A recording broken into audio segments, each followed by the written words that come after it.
Welcome to Wilder Wolves Hall of Fame Mode fandom. My name is Wilder Adams, and I am alongside Andrew Dukowitz, a Timberwolves writer for Zone Coverage, who is rising up the ranks in many ways. And my friend, first of all, before we get into today's show, how are you doing?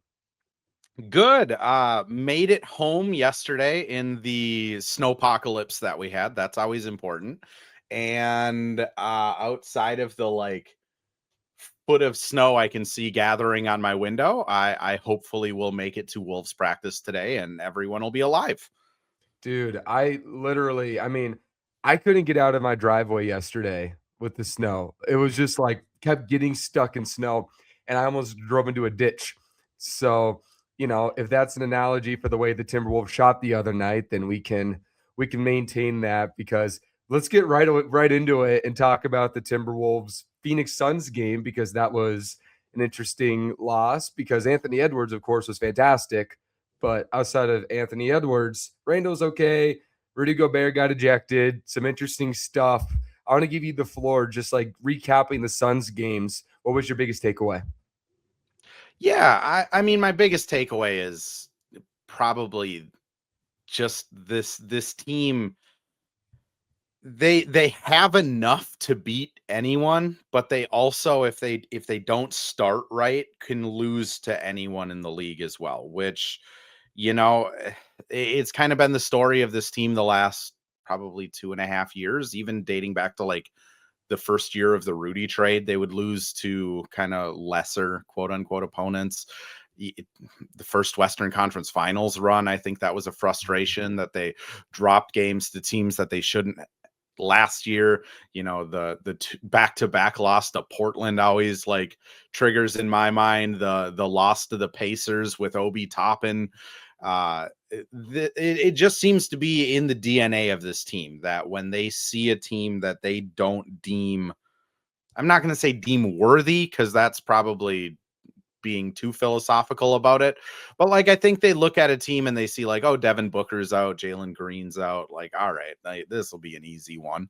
And then they end up getting down, or they, are just fighting to stay in it because of a slow start or because of some malaise.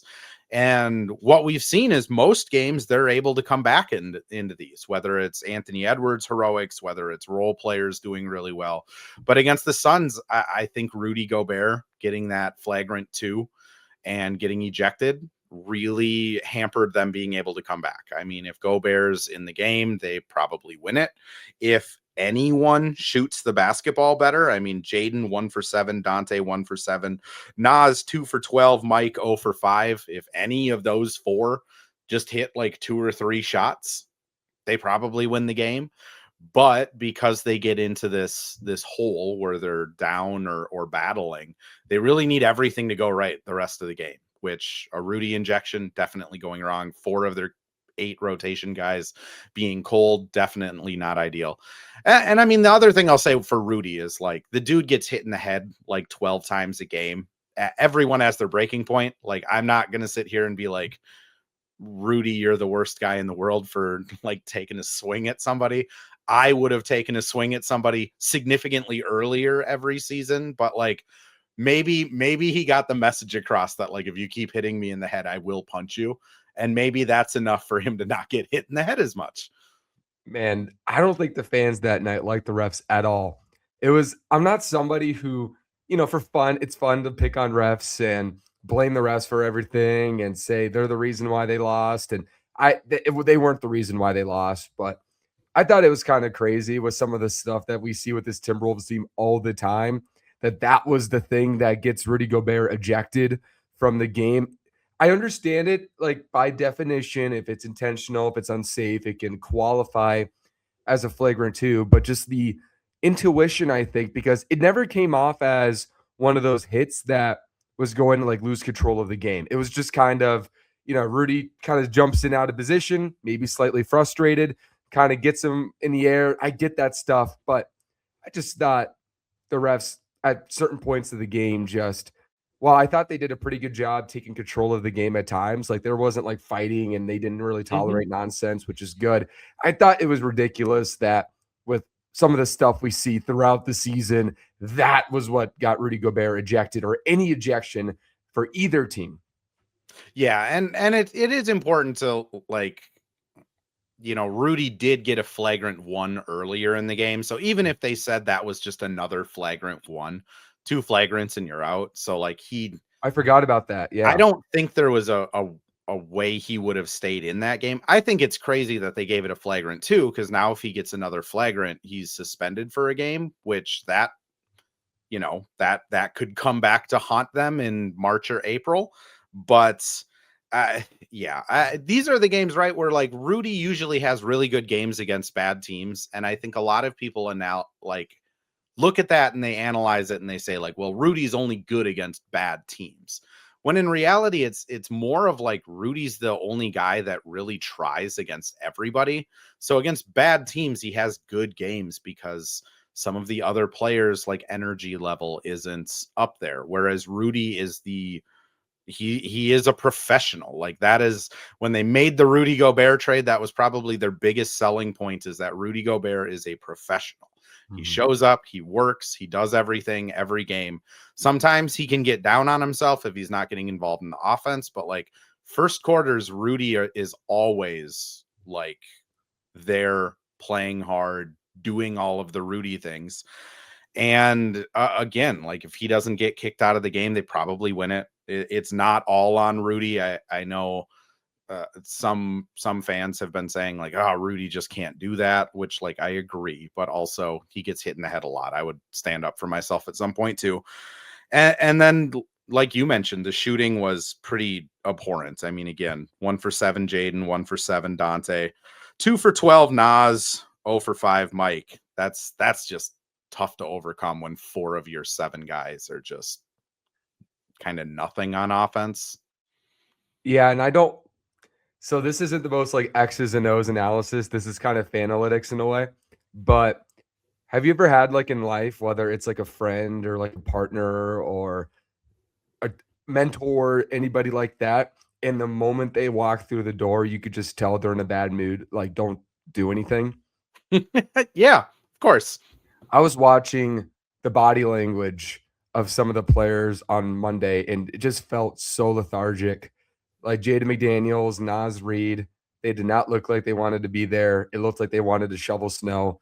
I mean, they just did not want to be there. That's just what it looks like to me. And it doesn't shock me that the disengagement and the lack of focus from a shooting standpoint really stood out. And that you were talking about that a minute ago, just this team has something in them where they're just going to get into these weird moods and they're not going to walk in and want to kill everybody, whether it's just underestimating competition or just not feeling it one night. And on the positive note, though, Anthony Edwards, I think, is the one player on the team this year who's been least, susceptible to that. He's been, in my opinion, he's had off games, but it's never felt like a lack of intensity. So, what do you think of just Anthony Edwards and in my opinion, his fantastic growth in terms of his consistent approach night in, night out? Yeah, real quick before Ant, like it's an issue that the team has, and like covering the team kind of up close, being in the locker room, being at practices, getting to talk to these guys, all of them know it. Like it is not a secret. Like Jaden will openly talk about like how they need to come in more focused. I think after one of the games, he said like they just weren't prepared to play, and someone was like, is that a coaching thing?" And Jaden's like, "No, it's like completely on us. Like we just showed up and like weren't Yeah. into it."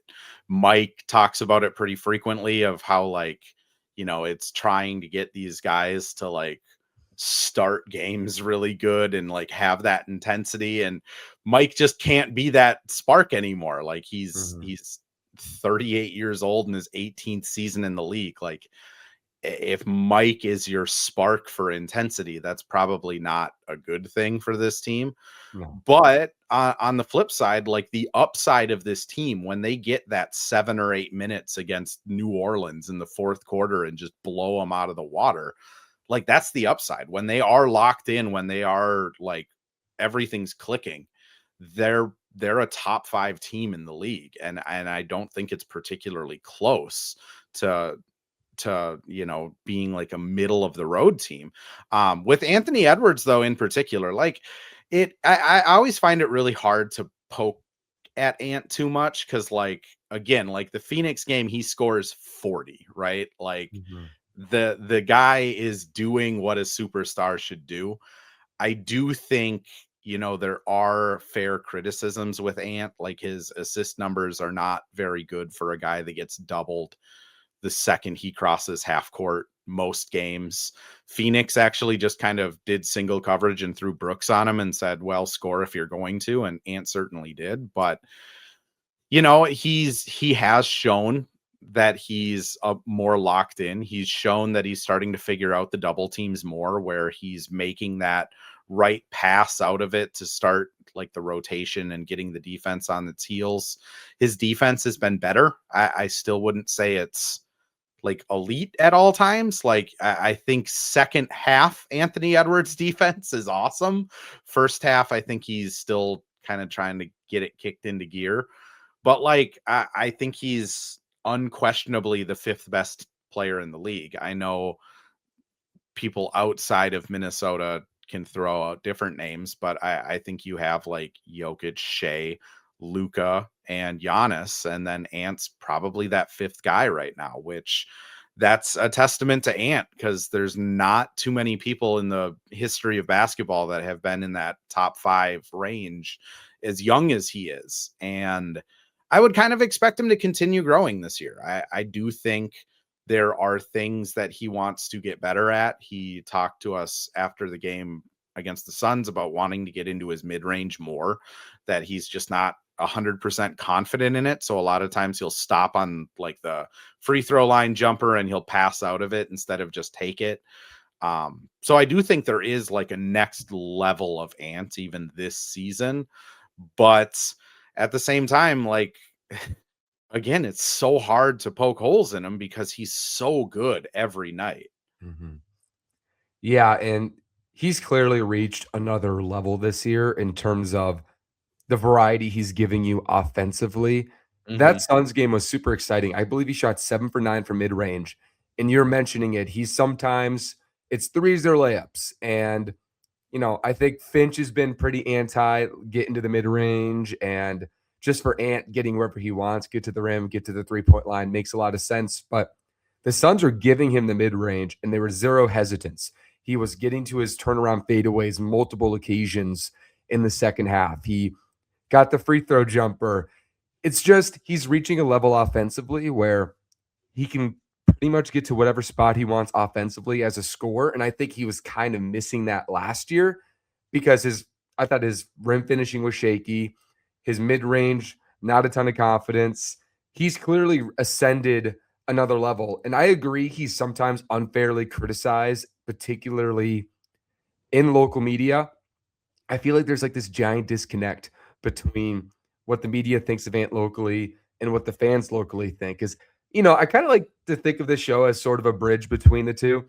I try to Mhm. connect the fandom, I try to connect the coverage. And there's like these two like there's like an angel and a devil on my shoulder where, I say a criticism about Ant and I get called these mean names on Twitter. And then if I don't tell what Ant's struggling with, then I'm not giving full coverage of the team. So it's like you can't win. But, I think Ant's been really missing at this point of the year, some of the controlling the game late in moments when the other team is really figuring it out. And sometimes you just need to calm everybody down around you. Just let people breathe. You have time on your side. There's obviously the first Suns game that was a big problem, but he's also, on the contrary, the most efficient clutch scorer in the league this year. So Yeah. he's clearly got the scoring figured out. Where do you think realistically at this point of the season, what can he realistically take a big step in throughout this season and not need an off season to work on it? Yeah, just to your point, like I just brought up his numbers. He's shooting 50% from the floor, 41.6 from 3, Mhm. and 83% from the free throw line, averaging 29 a game. Like that, it's hard to criticize that. That is like better than Kobe efficiency from a shooting guard on like volume scoring. Like it again, it's so hard to criticize him. I think where like the local media, myself included, like where we get frustrated with Ant is it seems like he does really, really hard stuff and he makes it look really easy. And then the really, really easy stuff he makes look really hard.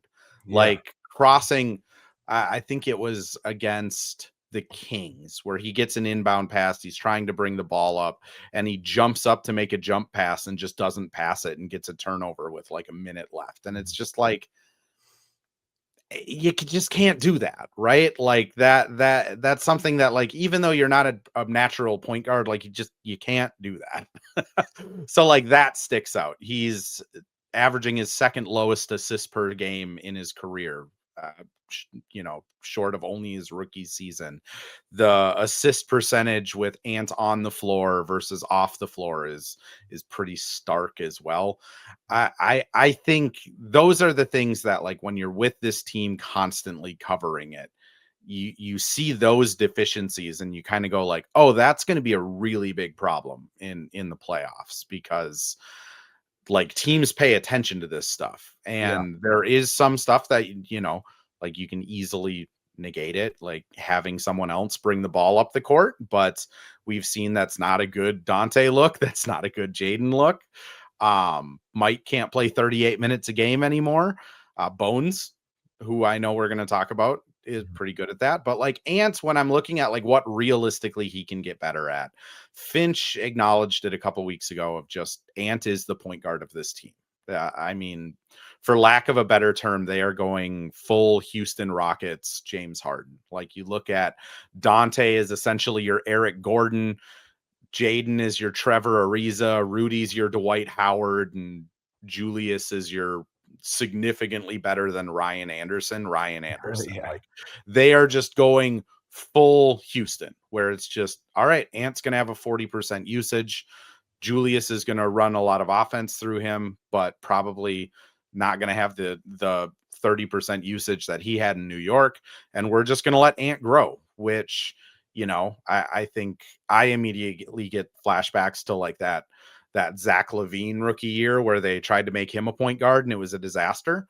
The difference though is Ant is so good at learning from his mistakes that like forcing him to be a point guard probably will have really good long-term effects. Can't guarantee it, but like forcing him to see this double coverage traps, forcing him to bring the ball up against heavy pressure, forcing him to make reads off of doubles or off of initial actions. Like Ant's brain is like a computer. So all of this stuff kind of just gets filed away. And when playoffs come, it's likely that he's going to be able to figure this stuff out significantly faster. So that's the bet, is that by forcing him to be the point guard, he's going to unlock a different playmaking and different understanding, reading of the game by the postseason. Which, what did Oklahoma City do that was so good? It was pressure Ants with everything they have and hope he makes a mistake or hope he gets a turnover. Again, like I understand the collective fan base is kind of in a civil war right now of some people really wanting a point guard, other people kind of trust the process. They're trying to make Ant a significantly better point guard, which the best thing about basketball, I say it all the time, is we will find out if this works. Like if Ant is at a different level and able to read these coverages and read these double teams better by playoffs, it will have worked. If Ant isn't, and this team is really struggling to get the ball up the court again, colossal failure. And then you take it from there in the offseason. Yeah, and the interesting thing with Ant is I think on this show we've talked about a couple times. Ideally, they don't need to go all in and pay a ton for a point guard, and Anthony Edwards is Shai Gilgeous-Alexander. That would be the ideal scenario. But the difference between Shai and Ant at this point, in my opinion, is that Shai's intuition and his understanding of pace and just controlling the flow of the game is A plus plus. It's Mm-hmm. fantastic. I wouldn't say he's Luka natural as a passer, Shai, but in terms of knowing when to slow the game down, knowing when to get off of it, those little things I think that's where Minnesota needs more value from Ant than trying to get the James Harden 11, 12 assists a game. It's more about, like you're mentioning, knowing when to get off the ball. So you're seeing the double. And I would say this Ant as an individual scorer is way better getting off a double. Like you're seeing him, rotate. Even the Suns game, you get off a double and then you find a spot like a little post or post shot, turn around, those little things, getting off of it, shooting off the catch. He's getting better at that.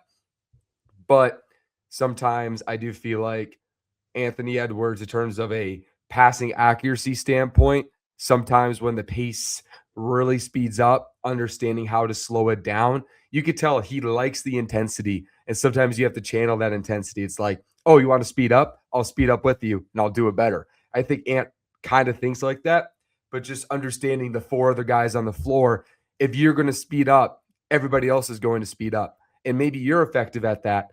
But if the other players around you aren't as effective, and it's like, oh crap, I got the ball, or oh crap, what? Okay, it's speeding up. Then that's when like turnovers and comebacks happen. Like that first Suns game, I was critical of Ant not because he wasn't great that game, but when people got the ball, it felt like hot potato. Or Mhm. if they got the ball, everything was rushed, and now there's like pressure because your star is matching the energy that Phoenix is working with, or the Sacramento game. I think they lost that Sacramento game I'm thinking of, but Ant was great. He was getting buckets, but it was ISO, ISO, ISO late in the game. And he was individually productive, but it's 1 against 5. And then when Randall or Nas or Jaden got the ball, it was end of shot clock, or it was in a disadvantageous situation. And those are the moments that Ant's got to understand. Like getting a bucket's great. You could do that, but you have to understand how to manage four personalities. You're the CEO on the floor now. So it's really fun to watch Ant navigate that. And I think some balancing out. I don't think at the end of the year he's averaging 3.8 assists. I really don't. Yeah, and to your point, I mean, Shea wasn't really a point guard until he got to. I mean, he was a point guard with the Clippers, but like it wasn't that big video. He had Chris Paul his first year in Oklahoma City. Like Shea was playing off ball most of the time. Jalen Brunson, his first 4 years in the league, he is not the point guard of that Mavericks team. It was Luka. He might have been the size of the point guard, like how we're saying Dante is the point guard of the Wolves. Like that's kind of Jalen Brunson in Dallas before he went to New York. Harden didn't really start playing a lot of point guard until his 6th or 7th year in the league with Houston. First 4 years in Oklahoma City, he was just a microwave guy off the bench. Like there is a kind of proven like path that they are trying to take with Ant of like, okay, you have your scoring figured out. His ball handling is significantly better this year. He can score inside, outside, three. He has kind of go-to moves now, whether it's the post up or his weird little like between the leg dribble, step back three. Like he has that weird like hezzy step that he can get to the cup with pretty well with his left hand. Like he has the moves to finish games. He Yeah. can shoot from all areas. His ball handling's better. Now the next step is, okay, we are going to put the offense on you, Ant, and see what happens. And I think, I haven't been able to talk to Tim Connolly since Summer League, but like, I think if I had to wager a guess, that is the vision of this season is more information gathering of if Ant is able to do this, they don't need a point guard. They got Ant. If Mhm. Ant isn't able to do this, well, Rudy has 1+1 left on his deal. Julius has 1+1 on his deal. Dante has 1 year left on his deal this offseason, and you can go make a really big swing. If you wait until after the draft, you get your 2032 and 2033 pick swaps. So you could trade your 2033 pick straight up and your 2032 you could swap, and you could trade this year's first round pick. So if they just wait till the offseason to make this move, you could say, here's Rudy. You'll have a whole offseason to figure out how to get him in your offense. Here's Dante, here's Rob, and here's 3 first round picks. That's a much better trade package than what they currently have, which is mid-season Rudy and no picks. So I think this is an information gathering year. See what Ant can do as the guy as a point guard, and then if he can't do it, go get one this offseason when you get all of these assets opening up. And I think this is a really fascinating time in just NBA history, honestly, because I don't think we've ever seen this many quality point guards on the market. And a part of me thinks it's the NBA's realization that the least valuable position isn't the traditional center anymore. It's the undersized one-way point guard. Yeah, As we're kind of.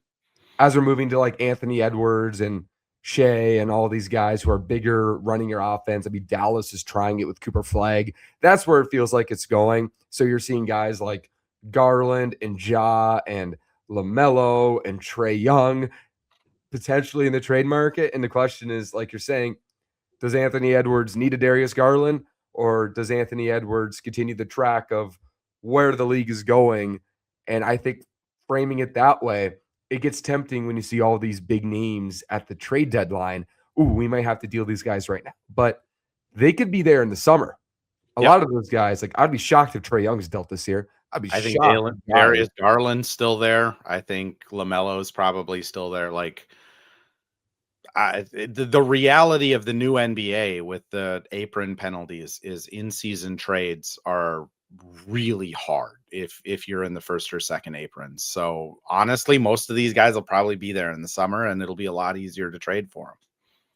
Adam Silver, man, he has to understand how much joy he took away from my life when the trade deadline became like 3,000% less interesting. You can directly blame Steve Ballmer. Steve Ballmer. This entire rule is in effect because they got Norman Powell at the deadline like 3 years ago.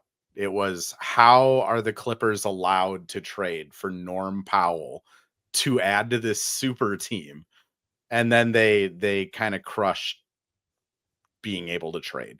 Like, even this is kind of off topic, but like people who are like Anthony Edwards is going to demand a trade, like if they don't win a championship in the next 2 years. Like, do you know how hard it would be to trade Anthony Edwards? Not just like from like an emotional standpoint, but like the teams that would want Ant are teams that are probably in the first or second apron. And now you have to match 90% of the salary coming back. Like that. How do you make that work? Like, if you're a competitive team that wants Ant, like you're now forced to give up really good pieces to get him. Also, like if Ant's like, I'm only going to Atlanta, like I don't know. There's just another roadblock in being able to trade an actual star player. It's going to be a headache. It takes so much to trade for players now. And I mean, how much I'm not like, obviously, Anthony Edwards, I think, is going to be a top 5 player of his generation. So you don't trade guys like that. Mm-hmm. But what would it be worth? Like 8 first-round picks and 3 young prospects and a good starter. I mean, the trade package will be freaking gnarly. Like even like, again, like if Atlanta wanted to trade for Ant, they'd have to get to 50 million in salary, basically. Like Trae only makes like 38, 40, I think. So like if they did Trae, you'd be getting like Trae, another couple prospects and a bunch of picks. If they wanted to keep Trae, like it's hard to get to an Ant trade without having like Jalen Johnson and Nikhil and other pieces. And like, again, I'll preface this by saying like everything I've ever heard is that Ant enjoys playing in Minnesota. He hates the cold, but like he really took it personally that like the Wolves chose him at 1. Like he is a loyal guy. You look at his circle that's around him. It's all the same guys since high school. Like I would be shocked if Ant requested a trade because they didn't win a championship this year or next year. Like I think maybe down the road, like when Ant is in his 30s, he might want to go back to Atlanta and like win one there, or he might want to go to a coast or team up with someone, but that's like 8 years away. Who knows what's going to happen? The world might be over in 8 years. We have no clue. Yeah, we have no idea. And I mean, it cracks me up when I watch the national media try, because they're so struggling with the idea that a Minnesota team is good that it's like, year 6.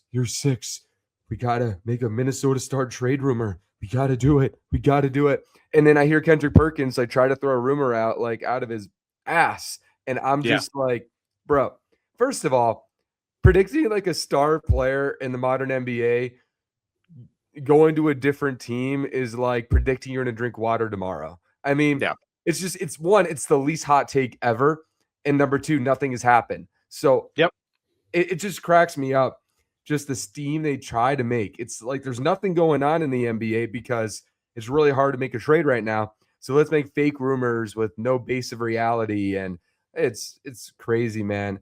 But yeah, like you said, I think Anthony Edwards on a good path this year at the bare minimum. We'll figure out whether, he can be in that heliocentric archetype. And I think we're seeing progress throughout the year. I mean, the Hmm. Suns game, people just weren't making shots. I don't think Ant's 2 assists were a reflection of his bad playmaking. Just holy No. crap, they're missing shots. Mike hits 1-3, Jaden hits 1-3, Nas hits 1-3.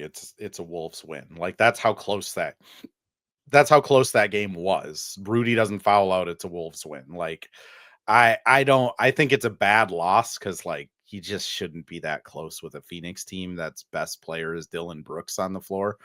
But like I don't think it's like a reflection of problems with this team. I think it's just the DNA of this team is kind of annoying sometimes. They just lose engagement and it affects their consistency and it's frustrating. And I think one thing we have to talk about the Phoenix Suns game, I would say the biggest change that we've seen that was, I think raising the antennas a little bit. Rob Dillingham usually in at around the 9-minute point of the second quarter. Mhm. And the person who they brought in was Bones Hyland. And he was Minnesota's third best player, you could argue.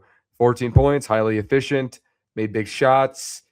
What do you think about the Bones minutes instead of Rob Dillingham's? And do you foresee that being changed?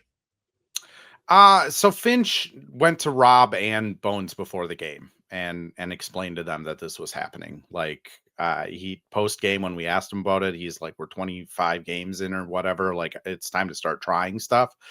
I think the frustration that Finch has with Rob is I'll frame it this way. Like, I don't think Rob throughout his life has ever had to run an offense, quote unquote. Like, I think in high school, he was just get it to Rob, he'll score. At Donda, it was get it to Rob, he'll score. At Kentucky, he came off the bench and was just like a microwave scorer that could kind of play off the fly. And the Wolves don't need him to do that. They need him to, when Ant or Julius isn't on the floor, they need him to run an offense. And when Ant and Julius are on the floor, they need him to be a piece.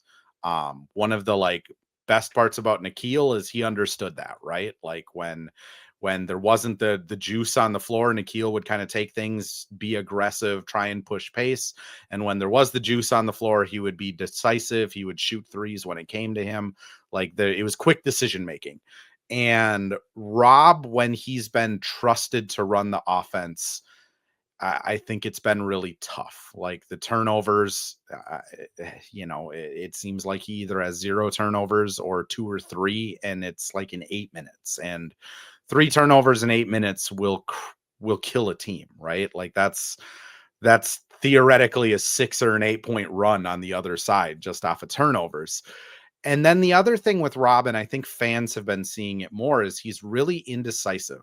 Like when he gets a ball kicked out to him for an open 3 when he's on the floor with Ant or Julius, he hesitates a lot. He's not just going into his shot with confidence, which some of that might be he is trying to change some things about his jump shot. Some of that might be he's not shooting particularly well.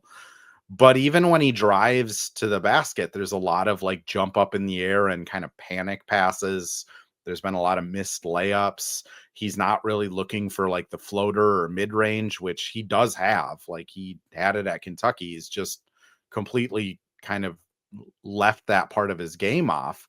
And I think a lot of it gets put on Finch, like on the fan side of, Finch isn't letting him play, but like Finch wants him to do what Bones did. Like that's why he went with Bones, is because he wants Rob to push the pace. He wants Rob to be decisive and shoot it when he gets open shots and, facilitate on offense. And I just think Rob is I mean, to be honest, Rob is a 20-year-old point guard that's probably never had to run an offense or do most of this stuff before. And it takes time. So what does that mean? It means Finch is going to go to Bones because Bones has worked through all of that stuff, whether it was at Denver or with the Clippers or sitting on this team's bench all last season. He's really well liked in the locker room. His locker's right between Lenny and Rob. So he's kind of in the like comedy quarter where you have this like Aunt Lenny Bones trifecta all sitting next to each other. He's a really like polite and like polite's probably the wrong word. He's really like open and kind of like introspective of like when I came into the league, what I was doing wrong was I was being selfish. Like he says the right things and he's like insanely confident. Like that guy probably thinks he's the third best player on the team, which is I think early in his career was a knock against him, but now that he's had a little more seasoning, I think is an asset. So Finch wants to give him another run, which if we remember at the beginning of the season, he was above Rob in the depth chart early on and he played pretty well. So it makes sense to me. I think the Rob side of it all is kind of going to go two ways. Either he's stashed for another year on this team so he can develop and he can learn kind of what the team wants from him from practice and from the runs they do against coaches and other bench players, or he's going to get traded. Like I really don't see him jumping back into the rotation unless Bones is terrible. And I kind of doubt Bones will be bad. Yeah, there's so many layers here. And I mean, it just first of all, it sucks when you have an 8th overall pick that you trade a swap and a first round pick for, and this is the conversation when the Rudy Gobert trade happened. That sucks. That really Yeah. sucks. It's a big concern. I can't underestimate how big of a concern it is. And I'll say this with Rob, I totally agree with the decisiveness standpoint. I think the dude has a lot of pride. I don't know the dude very well. I've talked to him a couple times, not a ton. Dude, I think grew up highly confident, the star of the team. And sometimes, I'm going to make an analogy here. Sometimes when you're the pretty girl in a small town and then you walk into a national pageant, you might feel differently about yourself, right? And, he was the star. He had everything when he was young. He, over time, the social media followers, everything. And he's in the NBA now. And the things he likes to do, players are better at than you right now. Yeah. You're not going to out ISO Julius Randle and Anthony Edwards, and there's some adapting there. And I think his brain, a part of it is like it's such a new wiring. Like I got to figure out how to be a whole new different player. And I'm not saying he's got like a bad ego. I just think he has pride, for the better and sometimes worse. And then when you're changing that much and it's so unnatural to you, if you grow up, the prettiest girl in the small town, it might be an entire identity shift. Like, am I good? Am I a good scorer? Am I a good player actually? And then you start seeing the lack of decisiveness. You start seeing the lack of, consistent shot making. I mean, last year when he walked into the league and he was just fresh and ignorant, he is challenging Jaren Jackson at the rim and it's working. And he's getting in transition. He's hitting tough shots. And now it's like a whole different player. You can tell all this change is getting to him. And that's his fault, in my opinion. I would say he's a really hardworking guy. Like he puts Yeah. in the work behind the scenes. Like he has a really good kind of staff behind him, whether that's Pablo, Max Lefra, Mike Conley. Like he has people in his corner. Bones and him have been pretty close this year as well. I just think it takes time. Like we saw it with Scoot coming from overtime elite. Like he's not bad this year. We saw it with even look at Chris Dunn. Like he's an actual contributor on a Clippers team right now when not long ago Chris Dunn was almost out of the league. It takes time, and especially when you are a young undersized point guard to try and break through into the NBA, like you need to have a bunch of things kind of top notch. And I do think Rob is still, excuse me, I do think Rob is still a really good scorer. I do think he has a really quick first step and a good handle. But the difference is you're not playing college teams anymore. Like, I think the first year, the best thing that happened to Rob was he wasn't on a scouting report. Now players know what he's uncomfortable with. When he's getting over 8 minutes a game, like he shows up on a scouting report, and whoever the backup point guard knows, like if he wants to go left or right off of a catch, and that makes it hard too. So I agree with going Bones here. I Yeah. don't think this is the end of Rob Dillingham. Honestly, I could see Rob, if they did end up trading him and he went to like Brooklyn, Utah, Memphis, like a place where he can just play 30 minutes a night, have 8 turnovers, and just do whatever he kind of wants to. Like, the guy's gonna score. Like, I would not be surprised if the next stop he's at is, 15 to 18 points a game. And then we'll probably get the whole, like, the We screwed Wolves up. passed up on it. It's, Yeah. fired him, all of that stuff. But it's like the way Rob scores is not, in my opinion, conducive to like a winning basketball team yet. I'm never gonna like give up hope on a guy, because the guy works, great attitude, good personality. Like, I've gotten to spend a lot of time with him. He's a really good young man, if I'm gonna sound like an old person. Right now, he's just not at a place, which, we can kind of say the same thing about Johan. Like, there's a lot of free Johan hashtags going on Twitter. Everything I've heard about him is that he jumps at everything and he would foul out in 6 minutes. Like, And he do doesn't you really want to box throw a out right kid? now. Like What's that? Burn J doesn't box out. That's He just doesn't box out. He jumps at everything on defense. He's very gifted, athletic. I think he has a really good future. But like, if you just played him 12 minutes on a NBA, like an NBA game, he'd probably get 4 fouls. And that's not exactly good for like a 19-year-old's confidence, is Mhm. already getting a reputation as a fouler with the refs, which we've seen with Jade, and that can follow your entire career. It makes sense why they're not playing Johan as well. Absolutely. And to the Rob point, when I'm making the analogies I'm not saying he's like an ego head Oh, of or a head course. case. I'm just saying, like, sometimes when you're up a weight class, it's like, holy crap.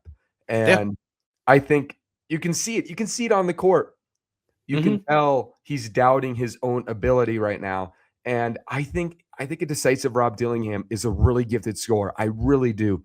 He's Yep. got everything. It's just he's got to feel the game. And I'm going to make a football analogy right now because you mentioned like sitting back. We saw what happened in Carolina with Bryce Young. Yep. And Bryce Young, they say he's 5'11. He's probably 5'9. Let's just be honest. He's a 5'9 quarterback and very gifted thrower, naturally skilled, kind of like Rob, very naturally skilled. And then you enter the league and things get hard and there's a lot of change and there's pressure. A team traded up for you, a lot for you. And there's just so much in your mind. And you could tell it was very unnatural. He wasn't feeling the game. He freaked out. Then he gets benched and then he sits back for a while, and then he comes back in, and then he's a whole different player. I'm not saying he's like an MVP player. He probably will never be, but Bryce Young is an NFL quarterback now. And it was probably as simple as let's get back, let's ground ourselves a little bit, let's just watch the game, stop overthinking on the field. We can figure this out off the field. And then when you get back in, just play the game. Rob needs to go back to playing the game. Yeah. And again, it is a lot. I like the quarterback analogy because I do think that's how point guard is. Like, it if you have a really good one, like, you're set. But it doesn't happen overnight unless you are drafting, like, the first overall pick and getting Cade, which even Cade struggled his first couple Yeah, he did. seasons catching up in the NBA. Now he's incredible, but like, it that wasn't the conversation in 2022. That wasn't the conversation in 2023. Like, it takes time. And with Rob, I hope that it takes time and it works out for him. If it doesn't work out for him, Like, I think he's going to get another shot somewhere and probably be really good. What I always try and remind, fans of is what happens behind the scenes. Like, every day they run, I can't remember the actual name of it, but it's essentially the last 7 guys on the bench. So from TJ down, they run like full game simulation scrimmage where like the other 3 guys making up the roster are like Alonzo Gee, Corliss Williams, and like Pablo, right? So you have like 4 NBA players on one team and 1 coach, 3 NBA players on the other team and 2 coaches, and they run like a full game, like, let's go. I don't get access to that. Finch does. Conley does. Mike Inori does. Like, they're watching that. And if Rob isn't performing well in that, and then he's going out in the games and he's not performing well in the games, that's a pretty good idea that, like, if you just gave Rob 30 minutes, it's not going to go well. Whereas from what I hear is Bones has been doing awesome in those, that he's been leading the offense. He's been looking really good. Makes sense that he comes into a game and he looks really good. So there is a lot of stuff behind the scenes that they do evaluate before they make these decisions. And before like people jump on the, well, we messed up his development, or why don't we send him down to Iowa? Like, Iowa isn't going to do anything for Rob. He's going to go down to Iowa and he's going to score 30 points a game. Like, Iowa is too easy for Rob. I mean, we kind of saw that in Summer League where like he's torching it. Still makes all the turnovers, doesn't really learn from those mistakes because he's scoring 30 something points a game and everyone's praising him for winning the game. He kind of needs to be with the main roster to grow from this stuff. And that might be a long process, and it might drag into next season. No doubt. And I will say on the Bones thing, I agree with you. It's the right decision to put him in the rotation, not only because of the Rob thing, but I think there's legit reasons to be excited about Bones. A Yeah. couple years ago, he was a second team all rookie player and Mm-hmm. he was playing real minutes on the Nuggets. And the shot making talent is legit. Like, he's got real shot making talent. And I mean, it's not far off of Rob's natural shot making. It's very good. And I think we saw there's a decisiveness there, there's a maturity there that is clearly ahead of where he was in Denver. And with Mm-hmm. this team struggling to score on the bench so much this year outside of Naz Reid, I think Bones Hyland can answer a ton of those questions. And I honestly think there's a real world, and I know he is a minimum player, and people be like, slow down. I think there's a real world where he's a piece, like a Yeah. piece that is an important player on this team and one of the 2 most important scorers off the bench, as long as he's continuing to ground his playmaking, which it looks like he is. So I think there's a ton of reasons to be optimistic that Bones can actually answer a lot of the issues on the bench. It's really weird to say that he seems like a Finch guy, because like you don't think of like a Bones Hyland as a Finch guy. Even dating back to VCU, he has like a 2.5, 3-to-1 assist to turnover ratio. Like, the dude doesn't make mistakes. Like, he might shoot ill-advised shots, but like you said, his shot making is good enough where those go in sometimes. He doesn't make stupid turnovers. I know he had a couple against Phoenix, but like, on the whole, dating back to college, the guy's a really good ball handling decision maker. It's always been about like, can his like shot decision get better, which it looked fine to me against the Suns. It looked fine to me earlier in the season. I kind of agree with you. Like, I could see him being, like Nikhil, his first season here. He was in the last year of his rookie contract and on the outskirts of the NBA. Wolves gave him that 2-year, $8 million deal. That's basically a vet minimum. Vet minimum is only like 3.5. Like, there is a world where Bones is just kind of the new come out of nowhere Nikhil. And again, in this current NBA where you have your top players making 50, 30, $100 million between Aunt Julius and Jaden, like, you kind of need these diamond in a rough guys to pop through. And Again, I like the decision to go with him. I think he fits what Finch wants as a backup point guard. Push pace, don't make stupid mistakes. And I really think he has a chance to be something. And if Bones is averaging 10 points a game and Nas is averaging 18 off the bench, There you go. doesn't matter what Jalen's doing, doesn't matter what TJ is doing. You're getting enough juice now. Absolutely. I think he is a very underrated piece and probably the second best point guard on the team if we're being entirely honest with what we're seeing from Mike, what we're seeing from Rob. Yeah. Now let's just close out the show. We're going to do it really quickly here. We talked early in the offseason, and both you and I were both like, this team with the schedule, with the continuity, this team is destined to start incredibly hot. And I would say 15-9 isn't awful. It's fine. It's pretty good. Maybe not quite what you and I expected. I was thinking hopefully by now we had like 18 wins at this point. Where do you think Minnesota stands in the Western Conference right now at this point in time? Yeah, I'm with you. I thought looking at the first like 25 games, I thought they would be like 20-5, honestly. Like I thought they would start like scorched earth hot. That being said, all offseason, everything you hear is, hey, this team is working on the little things. They're going to play faster, which they are. They're in the top half of the league in pace. They're going to be more locked in against these lesser teams. They're going to dive for loose balls, all this stuff. And what happened is this is the same team as last year. Like they have the same kind of, we said it earlier, just the same kind of approach to some of these games that is incredibly frustrating as a fan because you see the ups of this team. But I still feel pretty similar to the beginning of the season. Like they're 2.5 games behind the 2 seed right now. And you look at some of their losses where it was just like a complete vomit all over themselves against the Suns and Kings. They lose the game to the Lakers where they don't have Luka or LeBron. They lose this last game to the Suns where they play no one. Like they also weathered a 4-game stretch without Anthony Edwards. Like I think this team, all things considered, I still feel is going to be a top 4 team in the West and have a home playoff round. The schedule does get harder. I think that'll honestly bode well for the Wolves because when they see a good team on their schedule, they generally play better. I think it's also important to look at their schedule and say, like, well, they've already played the Lakers twice.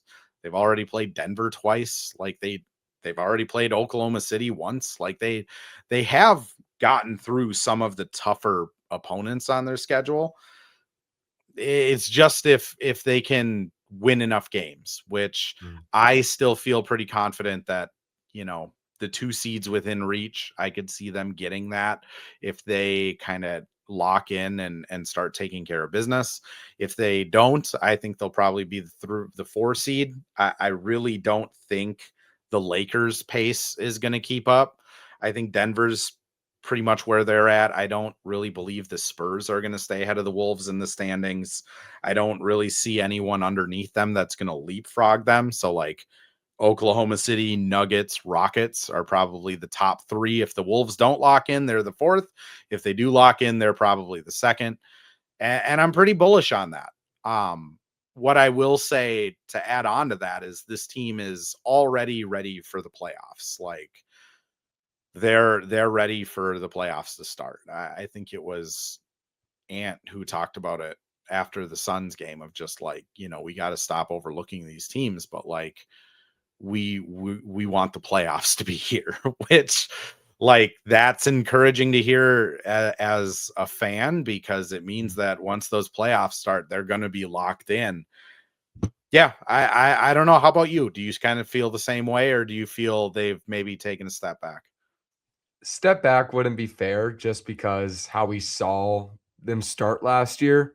I think Mm-hmm. they're ahead of where they started. And I do think there's some good solutions to like the bench scoring. And I do think some of the turnover stuff, I mean, can get resolved. I still think there's upside to being a top 4 team in the West. I'm a little skeptical in terms of, I think I'm a little more worried about what I saw against good teams to start the year than Some are. I don't know how many wins they have against above 500 teams. It's It's probably like like 2. 2.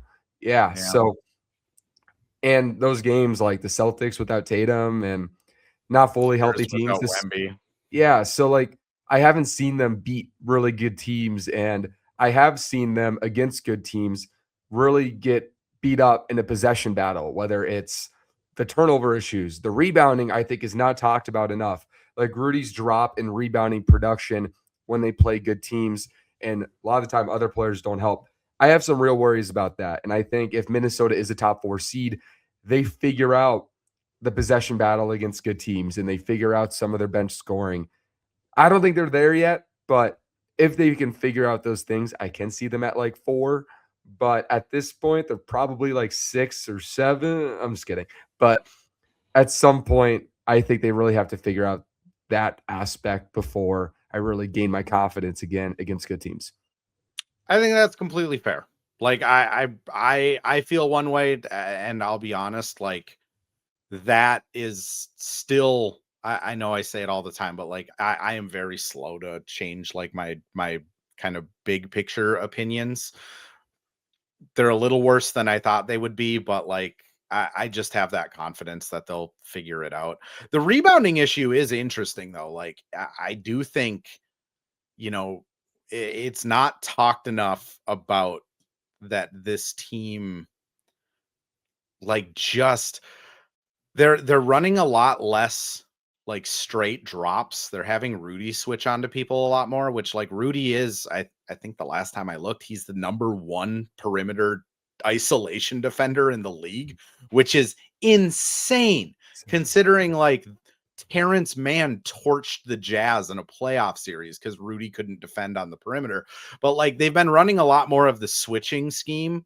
And when Rudy is out on the perimeter guarding a jump shot, like Ant or Jaden or Julius or someone else has to box out and rebound. And they And like don't. if you look, they don't at all. Like there are rebounds where like Ant is just kind of standing there and someone will jump in front of him for it.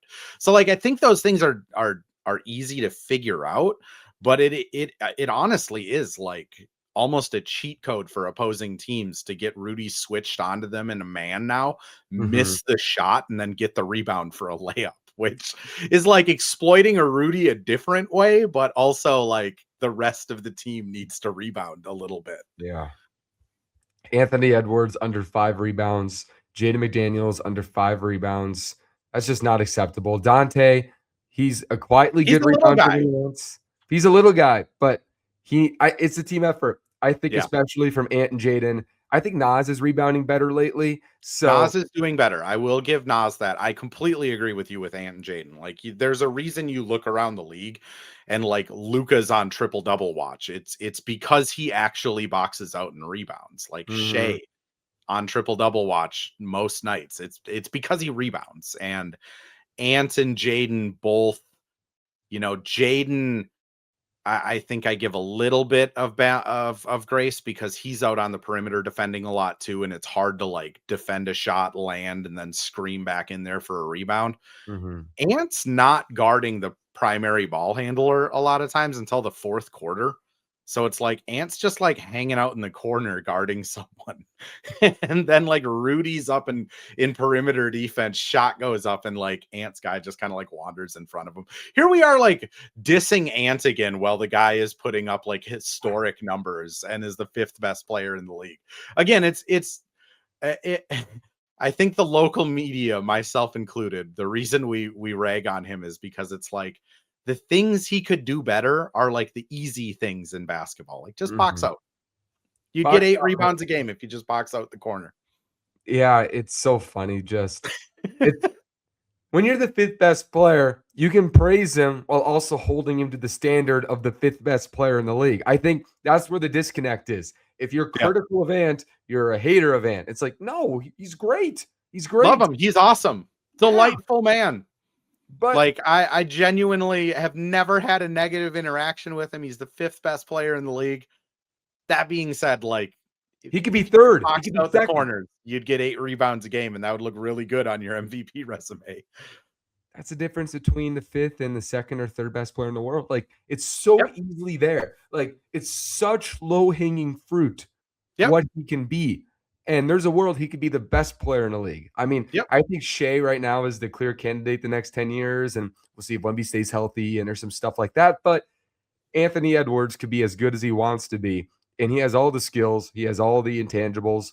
Now it's just applying it, every dimension of the game, and that's not critical, that's actually praise. So, And what I always go back to is like Ant is 24. Like if you go back 2 years and you look at Luca in his last year in Dallas, he was mhm, giving up a lot of corner rebounds too. Like if you look at Shea 2 years ago, their best record in the league one, like Shea wasn't necessarily locked in on defense all the time either. Like it mhm, is growing pains. Like for sure. I do expect Ant next year to be a better rebounder than he is this year, but just like watching it, it's kind of funny of just like, man, you're that close. Like you're that close. He'll get there, he'll get there, I have Yep. no doubt. We're at 1 hour and 1 minute on Wilder Wolves podcast. Andrew, thank you as always for giving me the time that you do, man. It's always great catching up with you.